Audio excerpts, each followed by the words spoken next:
Today's interview is with Todd Dexheimer.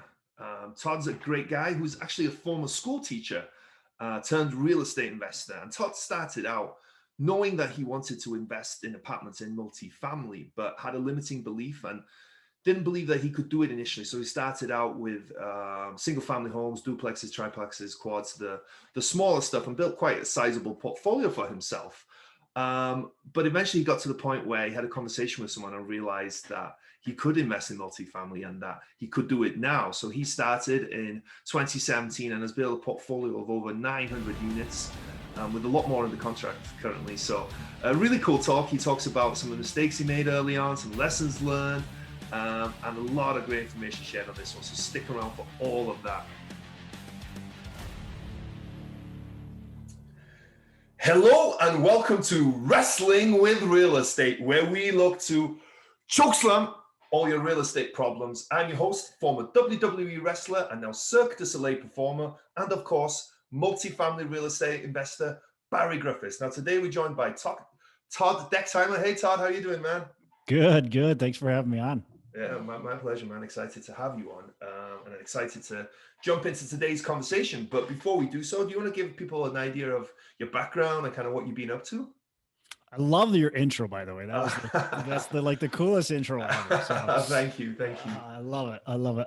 Yeah. So, a little bit about me, and we can dive in deeper if you want. But I started out as a teacher, high school teacher, and knew very quickly that wasn't for me. So through just navigating books and listening to tape decks, and CDs.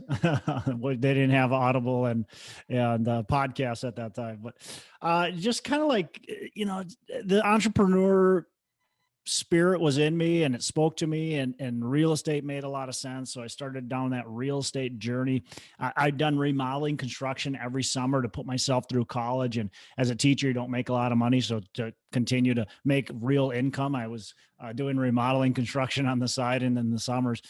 And so I started my real estate journey doing a lot of fix and flips, really out of necessity. I didn't have enough money to buy apartment buildings. That's what I wanted to do right away. I wanted to buy apartment buildings, but I didn't know any wealthy people and I didn't know how to do it really, and had those limiting beliefs. So I started buying 1 to 4 family rental properties and buying flips and flipping properties. I would flip about 3, keep 1, and did that for quite a while, for probably way too long, actually.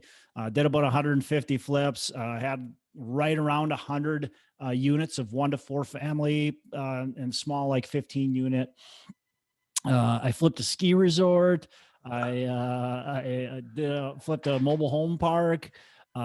Did some light development. And what else? I mean, all kinds of crazy stuff. So now my main focus today is value add multifamily syndication. So I'm doing, 100 plus unit buildings typically.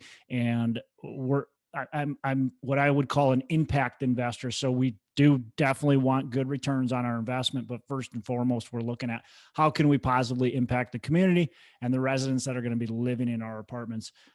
So we're doing fairly deep value adds typically on these deals.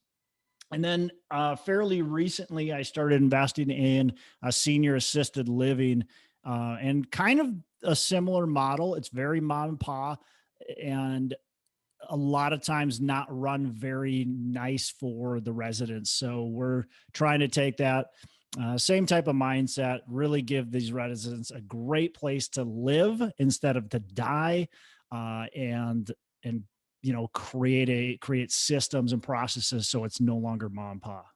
Yeah. Well, I can't not ask you, how do you flip a ski resort? It sounds way cooler than what it is. Actually, really? That's why I tell everybody. It sounds super cool. It does sound super cool. It was a nice piece of property in Minnesota, beautiful hills. Was a ski place, and it had gone under. And my business partner at the time was actually deer hunting and stumbled on this property, found it, talked with the owner. We negotiated a deal with them. and purchased it, realized it just wasn't for us. Like there's no way this was going to work. It just was a total distraction. There was a lot of work to get it back up and operational. It just was going to be a total distraction. So we ended up selling it pretty quickly and made a good chunk of money on it. It was a really good deal in the end, but it was, flip the ski resort. That's amazing. That's good for the resume, right? Yeah. If you don't mind me asking, how much do you buy a ski resort for? I have no idea how much a ski resort is. Yeah, obviously it all depends on the ski resort, right? This was completely vacant. It had been shut down for a couple of years. So we bought it for $500,000. Oh, wow. So we basically bought it for the land value, sold it for more than the land value, basically sold it for kind of a business idea value. So we sold it for quite a bit more than that. That's really cool. And you said there as well that early on, like you knew that you wanted to invest in apartments. For most people, it's the other way around, right? They get into single family and they realize, okay, apartments is, multifamily is where the scalability and everything. What was it about apartments early on that you wanted to invest in, or what was it you think that? It was probably just the books that I was reading. Like the books that I was reading really resonated with me, of these multifamily of more than one unit in a building. Like that just made a lot of sense. I was in construction already. So I got like, if we're going to have to reside a building, we got 4 walls essentially.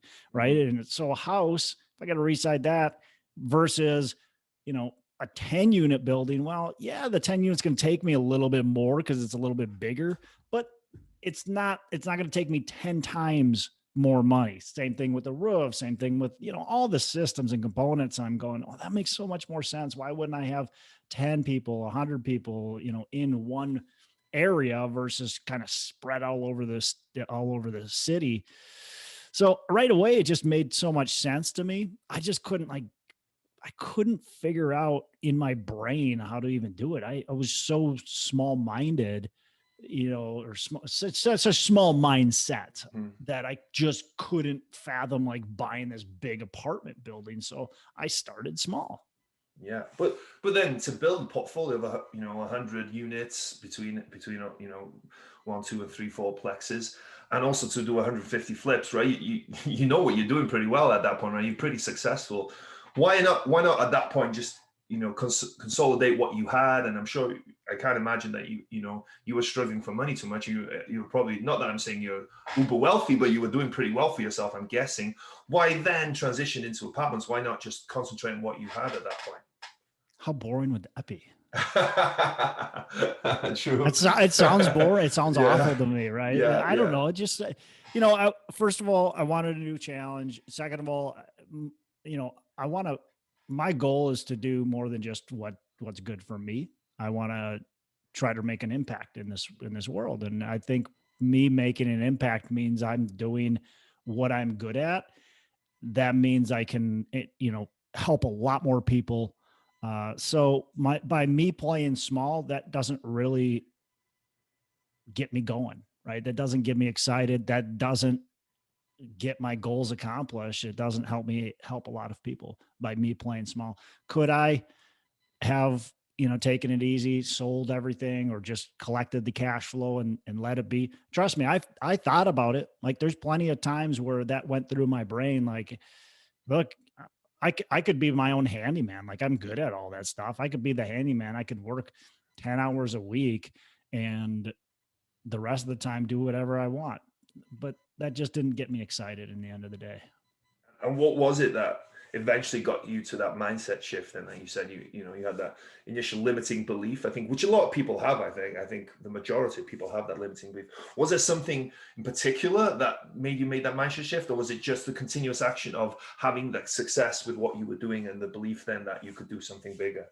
Yeah, good question. I would say it's a little bit of both, right? It was knowing that I've been successful doing what I did, and kind of I had the recipe per se down, but at the same time, there's a difference from buying a single family or even a fourplex that you're buying for $100,000 to $400,000, where I was at, than buying a 4 to 15 million building. And so, and then, 200, 300 units, like that's a different mindset. So it took me a while. It definitely did. I thought I was going to have to take baby steps. So I started doing baby steps. I went from buying 1 to 4 family properties to then buying the 10 to 20 unit type properties. And I bought several of those. I bought 5 of those types of five of those types of, I can't remember. Anyways, I bought several of those properties. And then I was talking with a mentor. I had a kind of a mindset business coach, and I was talking with him and telling him what I'm doing and my goal. I think we were talking about somebody else, and I said, man, one day, hopefully soon, I'm going to buy a building that size. And he goes, why not tomorrow? Why not now? And I'm like, yeah, why not now? He's like, this guy is not any smarter than you. You're probably smarter than him. You probably know more. You've been in real estate a lot longer. I'm like, oh, hey, you're making a good point. Like, huh. And it was just like a simple, like, why not now? Why not you? That was like, oh yeah. And it got immediately like switched the brain to like, wow, yeah. What am I doing? Why can't I do that? So that was honestly, that was pretty much it. That's pretty cool. Because that's so interesting to me, because I speak to people all the time. I'm passionate about real estate right now, and trying to get someone, my friends to invest in real estate. And I hear it all the time. Oh yeah, in a few years time, when I save a bit of money, or I do this and I do that, I can start then. I'm like, no, start now. Start like tomorrow. You can. There's no reason why you're telling yourself you can start in 2 years time. But in 2 years time, what do you think is going to happen in 2 years time? It's going to be another 2 years because something else has come up. It's not.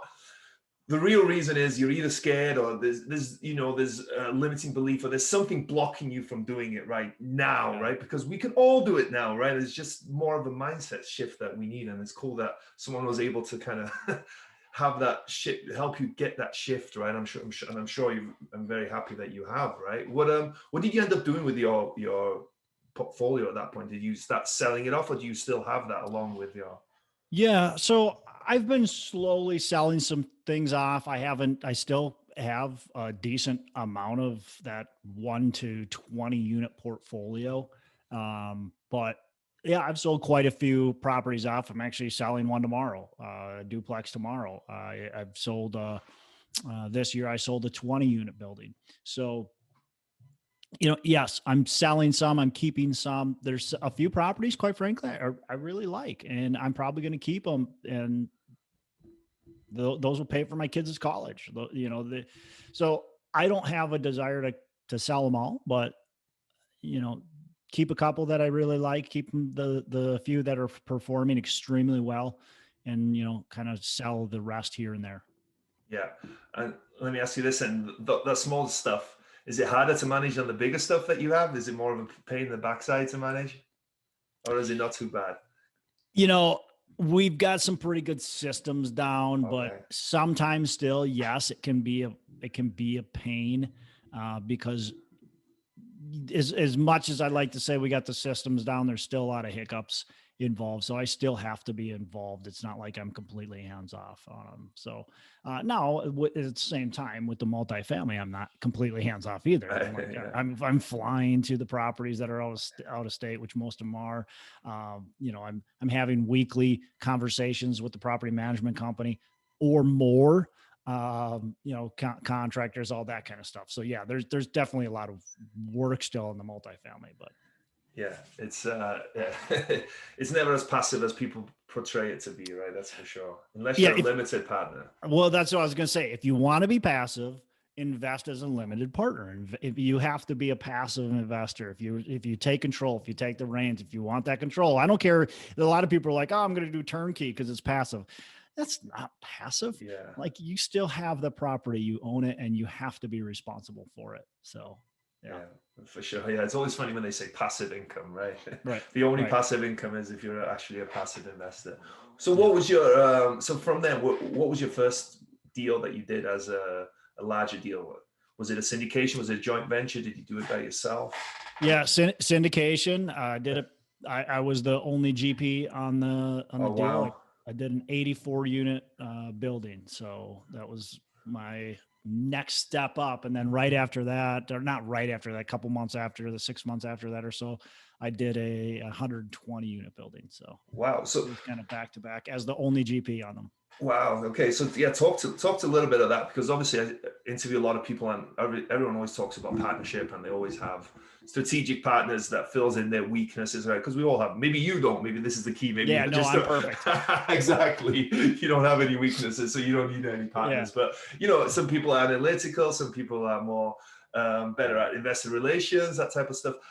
How were you what challenges did you find in those first deals with wearing different hats? Because you have to wear many different hats, right? Asset manager, acquisition, underwriting, due diligence, investor relations, all that stuff, right? What challenges did you run into wearing all those hats? Or were you just that well-versed at that point in real estate that you could kind of do that? I would say I was pretty well versed, but there was definitely challenges along the way for sure. And like you said, you're trying to wear all the hats. Now I partner with people because it doesn't. I feel like I'm a lot more successful with partners, and I also bring passive investors. So I want to make sure their money is very well protected. Now I did well on these properties. I actually turned those properties. We've sold them and done pretty well on them. But yeah, I don't know. I mean, there are a lot of challenges, just a lot of small mistakes that I made that maybe some of them could have been avoided had I had other set of eyes on the property versus just mine.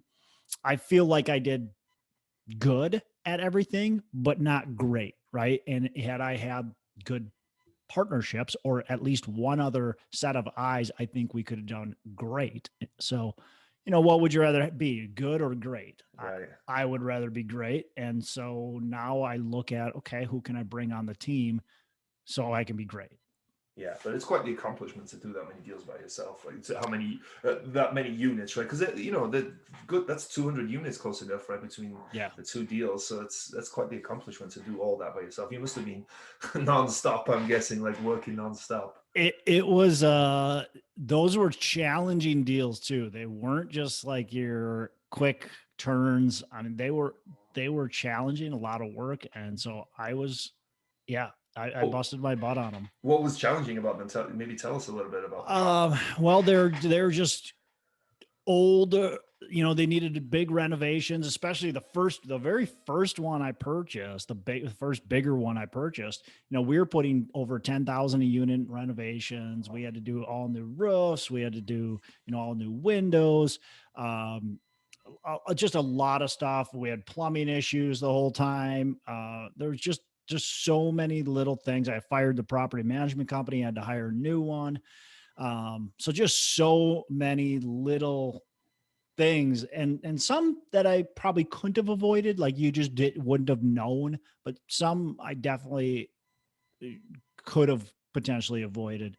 Had I either again been able to have that focus on it by having a partner or, just more experience, I would say too. Right. But it seems like the raise must have been pretty big on them then. What, if you don't mind me asking? Just pretty small, actually. 1.26 million and 1.4 million. So not terrible. But still a lot, I guess, for someone just starting out in the money, right? Was there challenges with that then?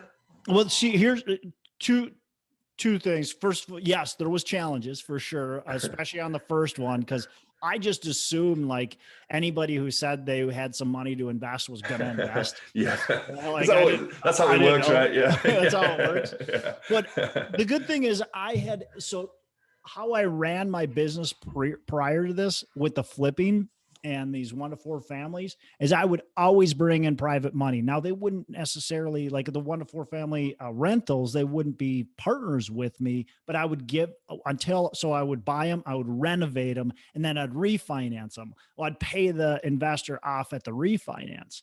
So I was always using private money throughout. So when I said, hey, I'm going to do this larger multifamily, would you be interested in investing? Everybody said, yeah, let's take a look at them. And so I had a good idea that I had enough money to do it. And so when I started asking people, that's when I was like, well, wait a second. I thought you were going to invest, 300,000. Now you said 50,000. Like, wait a second, but it was challenging. I learned a lot through that raise, especially on what not to do.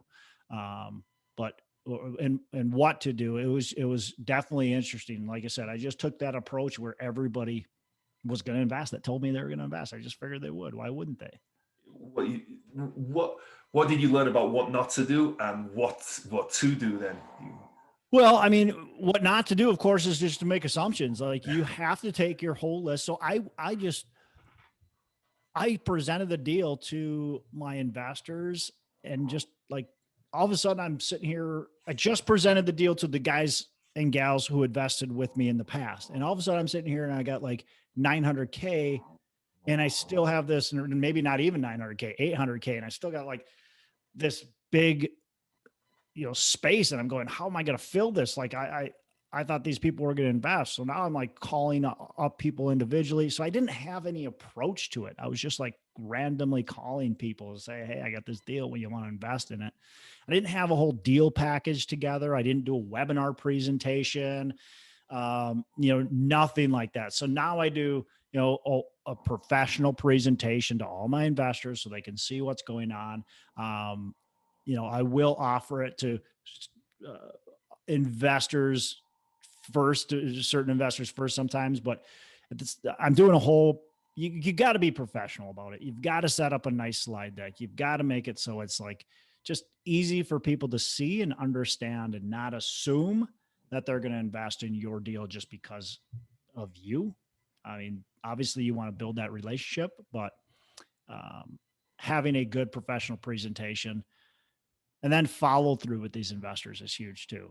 Communication and follow through. And I think I didn't start out with the greatest communication, especially on that first deal. Yeah.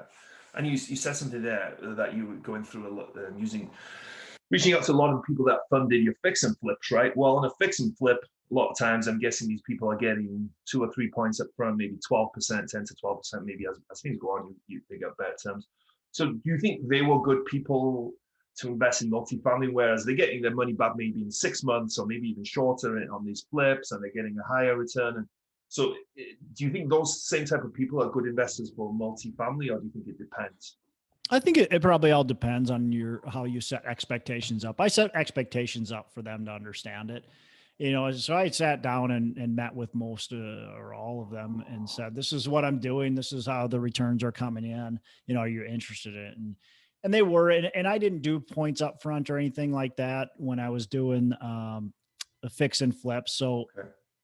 It was actually probably as good or better returns. It's just the money was coming in differently. I think that was the biggest thing. The money, instead of the money coming in every 6 to 8 months, the money's coming in 5 years. But as far as like what they could actually achieve cash on cash and IRR, it was just as good. And how long was, did you buy these first deals? Because I'm interested what kind of cap rate you bought and what kind of like, if it was a few years back, I'm sure things were a lot less competitive and a lot less better price than they are now. It was still competitive. Okay. I what was the first one, like 2017-ish? Okay. Somewhere around there.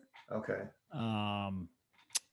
And yeah, it was definitely still competitive, but cap rates have drastically compressed since then. I wish I would have bought about 20 more properties at that time. Yeah. So I just that first one I bought, I just sold it recently, and we sold it for the highest price per unit in that submarket that any property's ever sold. So, and we bought it for a pretty good price. So yeah. Going full cycle like that on it, how does that work with having investors? Do they then move on to the next deal? Do you guys always try and find a 1031 to the next one, or do they just, everyone goes their separate ways? How does that work? What does that look like? I mean, you could do it. I guess it depends is the answer. I mean, you could do a 1031, but you've got to be strategic about it. So you've got to already have moved or you either have to start with it or move it into a tenants in common. And then when you sell, then it's already a tenants in common. And that way you can split off and some people can go their separate ways or invest in something else and you can take the money. Now you could just keep it in LLC and take all of the money as long as nearly 100% of them go to that next deal, you're good. But the problem is, that's typically not going to happen, right? Let's say you got 30 investors. You're not going to get all 30 of them to go, yeah, let's do that next deal. So the tick is probably the best way to do it but that's some pre-planning, right? So in this case, we didn't do it. We sold. Some investors are taking their money and moving it. Some investors are ready and poised to invest in the next deal coming. Right. So. Yeah, but then there's kind of susceptible to capital gains on that, right? Or not? Correct. Right. They do have to pay taxes on the gains, just like if they sold, really any asset. Right. And out of interest, how many units have you amassed in 4 years? 4 years now, right? You've been investing in this. Yeah, about 900. Oh wow, okay. About 800. Yeah, I think it's 800. And where are these? You said there's a few different markets. Where do you live? Actually, I forgot to ask you that. Yeah, so I'm based in Minnesota. Okay. And most of my property, so my small portfolio that I still have is based in the Twin Cities, in Minnesota. The rest of my properties are in Ohio, Kentucky, and Tennessee. Okay. What was the reason behind choosing different markets? Oh, there's a long reason, but basically I was looking at my local market. It's very, very competitive. I couldn't get deals to pencil out on anything. Honestly, nothing would pencil out. I like some of the fundamentals that are going on in our market, but I don't like all of them. So I wasn't super excited to pay high premium prices since I didn't like a few things going on in the market. I didn't like some of the government regulations that seemed like they were coming on rental properties, and they are hardcore right now. I didn't like the growth rate of some of the businesses. We have a lot of Fortune 500 companies in the Twin Cities, but we're losing them probably to high taxes. And so there were some things I didn't love about the market. And so I started looking elsewhere, looking for slow, steady growth markets, good rent affordability, and opportunity to be able to buy these properties. So when I look at a new market, I'm looking for, good job growth along with income growth.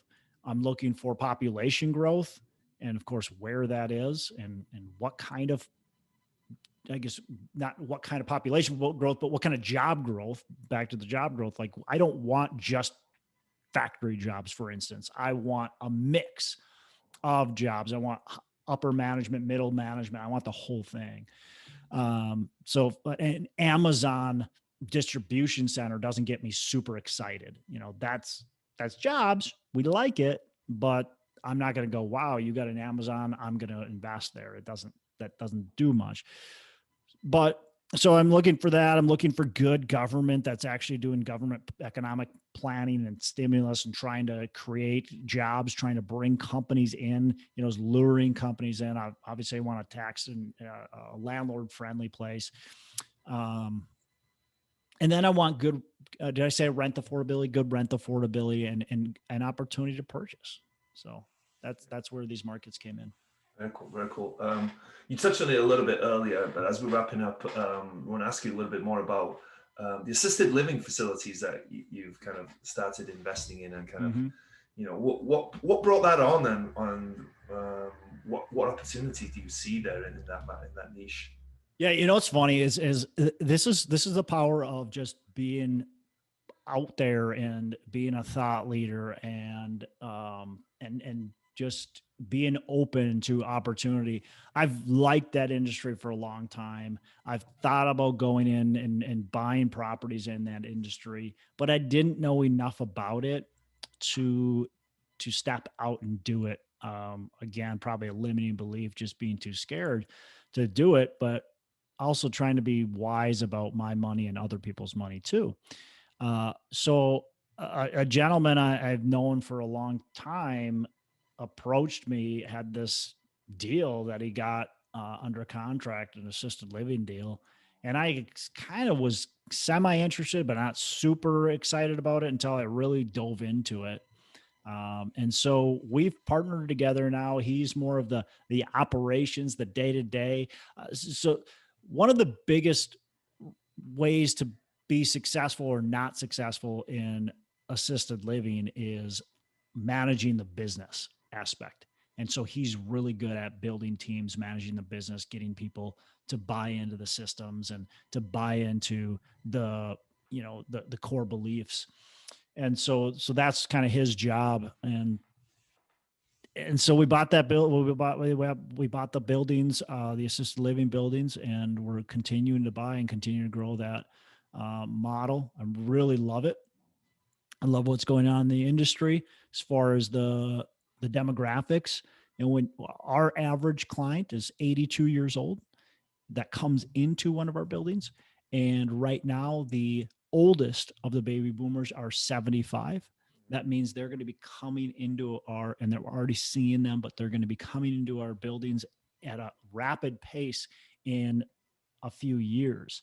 And so we've got some runway. It's not it's not an industry that's just like crazy. When you talk about trying to find multifamily opportunities, there's not a ton out there. It's really difficult. Assisted living, there's, I think, a fairly steep barrier to entry. And it's also just, there's not that over exuberance right now about it. Yeah, I think they call it the silver tsunami, right? Silver tsunami. It's that's coming. coming. Yeah. And I think it's great as well, because I think you mentioned that you wanted, to give these people a great place to live, right? Somewhere for them to live rather than go to die, right? And it's something, as I was super close with my grandparents, I think I love that. And I nearly bought one myself, as I mentioned off air, but that was one of my passions as well, to give these people a great place to live, because they're people like us. And I think, unfortunately, that gets forgotten sometimes, and they just get stuck in these homes and they, don't get the care and love and attention that they deserve. It is a tough industry, and it can be tough, and I get it. And so if you don't have the right environment, it's just a place for people to go and die. And that's obviously not what we want. So we're trying to create that living environment, that environment where these people are going to thrive and they're living the best years of their life. They're at the last years of their life are their best years of their life. So that's what we're trying to accomplish there. And I'm excited. These are great cash flowing properties. They're good, extremely good for long-term holds. Sure, you could do a value add and probably get in and out of them fairly quickly, but in my opinion, they're really, really well served for longer term, 10 plus year holds where you want to just crush the cash flow. Yeah, so it's more of a cash flow play rather than an appreciation play. Most part, of course, there's exceptions to every rule. Cool. Yeah, I think there will be some drastic appreciation as the silver tsunami really comes in, and you've got all of a sudden a big time exuberance happening, and people are wanting to pay a premium just to get into these buildings. But right now, definitely a massive cash flow play, and it's very good cash flow if you do it right. If you do it wrong, then it's the opposite, of course. Yeah, absolutely. Well, cool, man. This is really interesting, man. You shared so much great information, man. I could keep going on for a lot longer, but as we get ready to wrap up, this is part of the show where I like to ask some wrestling-related real estate questions. The first question is, what would your wrestling name be? Yeah, so it would be, this is what I was called. My nickname was Dex growing up, and not always, but some people would call me Sexy Dexy. So that's Okay.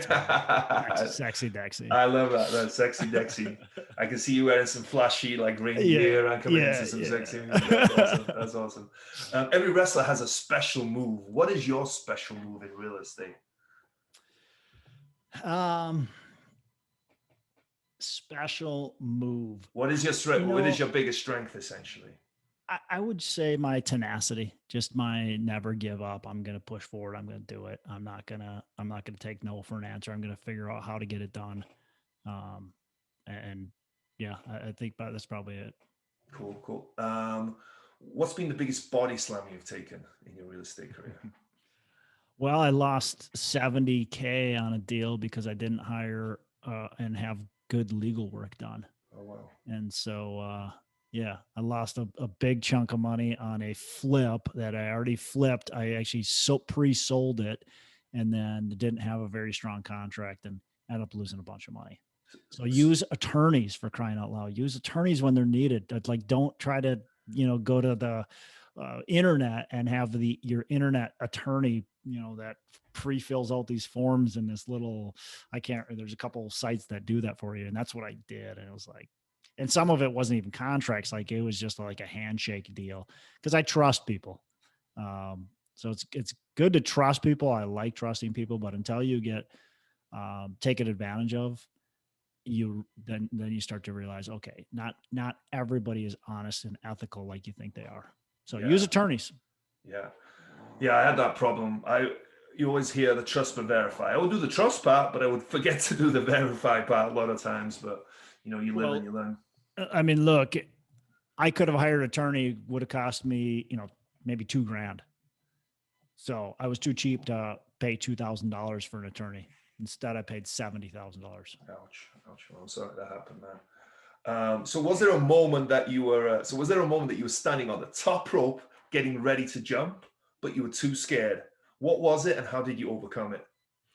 Well, I mean, I think I already talked about it, right? I mean, getting into multifamily, I had been wanting to get into multifamily since 2008. Like, that was my goal. So I stood on that rope for a long time before I actually got into large multifamily like I'm doing right now, where I said my first property was 2017. So I stood on that rope for 9 years before I finally jumped off and got into multifamily properties the way I wanted to. Mm-hmm. And like I said, it was just that one little question to me. And of course, other mindset changes throughout the years and getting more confident. But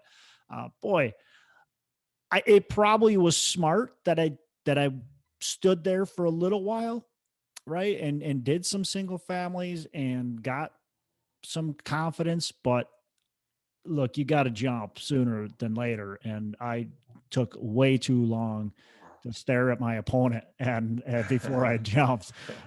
So that was definitely it.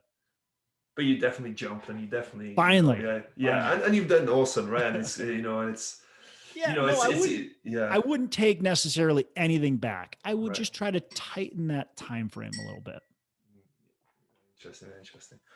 Well, cool, man. I really appreciate the time, and that was such a fun conversation. Like I said, I could have kept going for a long time. But before we sort of wrap up and finish this call, do you want to tell people where they can find out more about it, how they can get in touch if they want to do so, and all that good stuff? Anything you have to plug? The podcast and everything.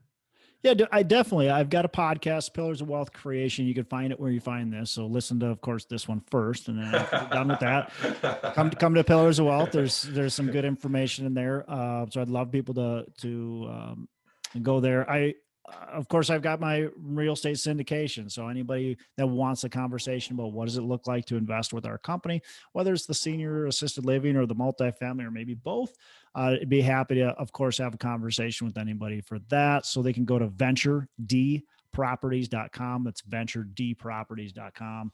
And last but not least, I've got maybe two more things. Can I do two more things? Of course. I don't want to be too I don't want to be too pitchy. No, pitch everything you have. That's what it's all about, right? Because it's bringing value to people. If it wasn't, right, for sure. I think both of these bring a lot of value to the right people. So I've got a multifamily real estate conference, really a cash flow conference where we talk more about more than just multifamily. We'll hit commercial, we'll hit senior assisted living. So that conference right now is October 5th through the 7th, I believe. It's in Minneapolis, and it's called the North Star Real Estate Conference. So people can go to the North Star Real Estate Conference, NREC, or NREconference.com to look at that. I believe tickets are just going on sale right now, but hopefully by the time this is out, I'll make sure tickets are going on sale. I'll make sure my team has that ready. The last thing is I do multifamily coaching. Anybody who wants to talk to me about that, we run a mastermind coaching type program. And so it's really cool. It's really fun. Awesome. Well, like I said, it was my pleasure and everyone who listens pleasure to have you on the show. Really appreciate it. And have an awesome rest of your day out there, man. Thank you so much for sharing everything. Yeah. Thanks so much for having me.